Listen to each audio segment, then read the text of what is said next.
been a hard day's night, and I've been working like a dog.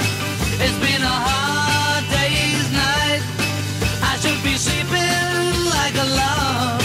But when I get home to you, I find the things that you do will make me feel alright. Hey, what's up, Internet world? My name is David. And I'm David. And this is Days of Our Lives. Today, we have a guest. This is Nick. You might remember him from several episodes that we had in the past. He's our most frequent blog guest, and he's also one of the founders of the Cabbage Stack Kids.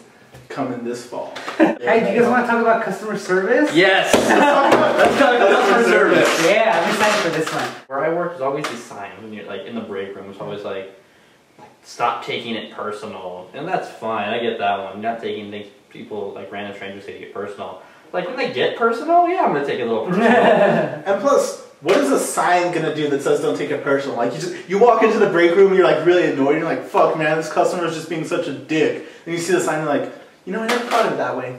Yeah. And then you just walk for the rest of the day, like, that's not gonna happen. Because we have to treat the customers like they live in an alternate universe where nothing bad ever happens, where they're always right, where they are, you know, the center of the universe. There needs to be a limit. I understand that you have to be nice to customers. I think we should be nice to customers.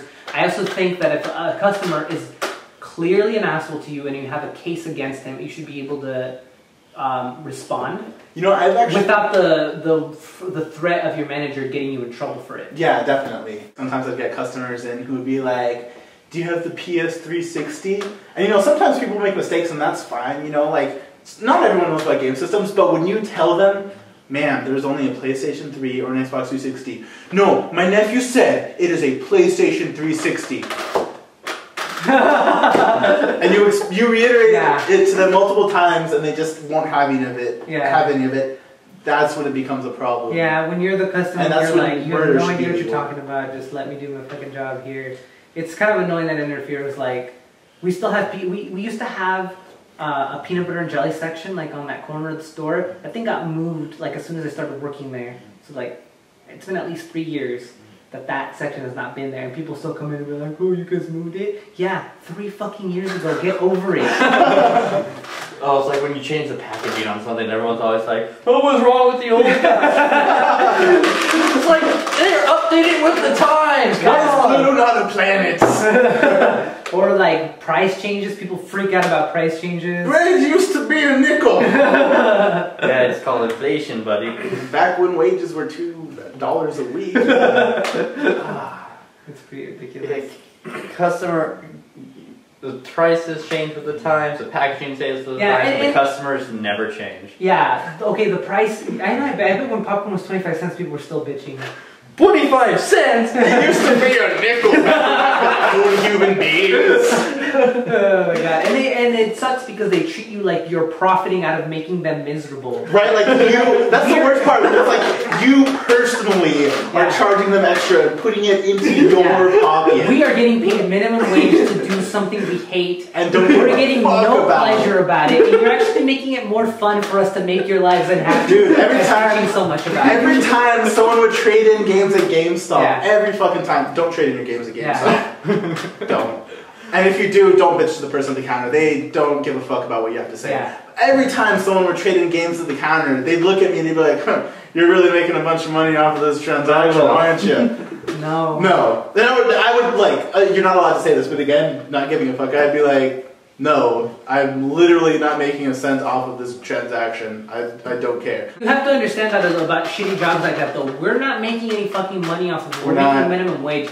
I understand it's especially difficult for like movie theater prices because popcorn really should not cost $6 fucking. No, they say it like that. But just don't say that to the person at the counter. Yeah, if you're nice, we're trying our best to do whatever we can. Like when I used to work at the theater, if you were nice, I'd give you free cheese, but if you're not, I'll fucking charge you every tiny thing that I can charge you because I hate you. Yeah, if someone, when they were trading in games, if someone was like super chill and like, hey, you know, I understand, you know, you're just doing your job and like, you know, they talk to you and be friendly, if their game was scratched up, as long as it wasn't like scratched to hell, then I would just, you know, I wouldn't put a refurb fee on it, which is a fee you have to take off to send it back to the factory and like buff out the disc. But then if they're like, you're really making a bunch of money off this transaction, aren't you? Oh, there's a little scratch on this disc? Yeah, this is getting a refund. Fuck you, buddy. You have to feed into the bullshit if you want to make it up there. I have a job where I like have to be good with customer service and stuff like that, and I've grown to be better about it. And you do have, I mean, I get shitty customer service so many places that I go, so I understand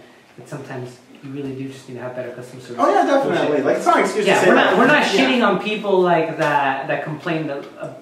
Truth be told, we've probably been the shitty customer in someone's life at one point. Yeah, it didn't happen. Also, I'll give him shitty customer service at some point. Yeah. Like, no one's infallible. There has to be a little. I just think there has to be a little bit more defense on the side of the person that's the employee that is being wronged. Yeah. Because sometimes employees do fuck up, and sometimes employees don't fuck up, and nobody's there to help them out. Yeah.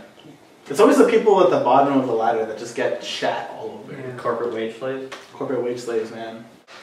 Well, that was the episode, guys. I hope you enjoyed it. It's been fun, but it looks like we've reached Dave's end. See you guys.